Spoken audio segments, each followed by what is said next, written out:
kasih. Nggih. Niki pripun Pak Dalang? Nembang. Nembang napa Pak Dalang? Pun kula kantun jenengan kula. Wonten pamundutan Pak. Napa ngoten? Niki. Napa Mbah Kung? Sasi Deman dipun bawani napa mboten? Nggih. Oh dalange kok meneng ae to Mas sampean iki. Mbok kaya nek ning omah ngono kae rada criwis-criwis piye ngono. Kok kalemen to. Mungkin anu kerja kok malah te omong-omong. Nggo numbasne skincare Dedek kok malah meneng ae to. Engko ben ditanggap Mas ngene iki. Ndang sing rame malah sampean. Duh aku. Lah aku yang membantu Ayang kok. Iya. Langsung anu mawon. Bawa napa mboten kok, Mbah? Nggih, bawa. Nggih. Yuk, Sasi Deman. Wiwitane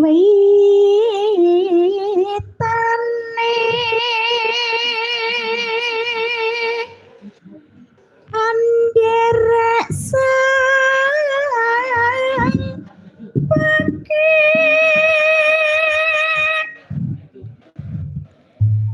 pria bagus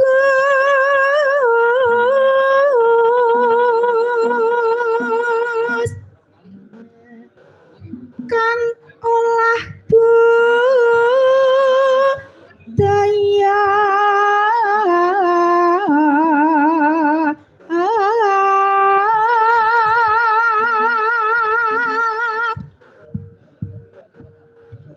sowan menyang kutha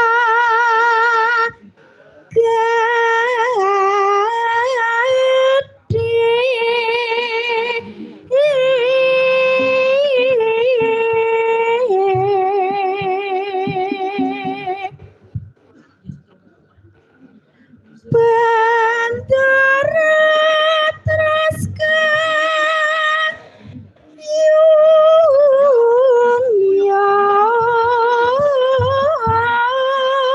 Yungyon selendang kuning kang saking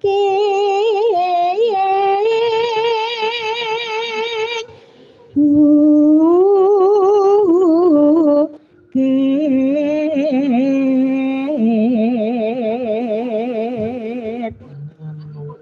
suara kurang remana ning wasesang ngungro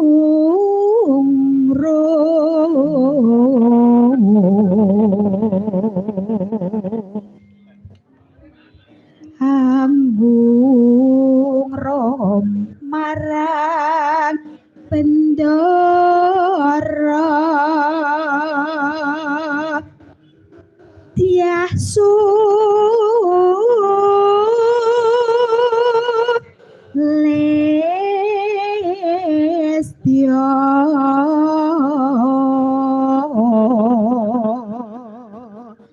bicara ngincangake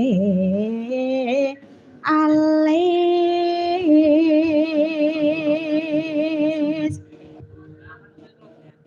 terus tresno Sasi Deman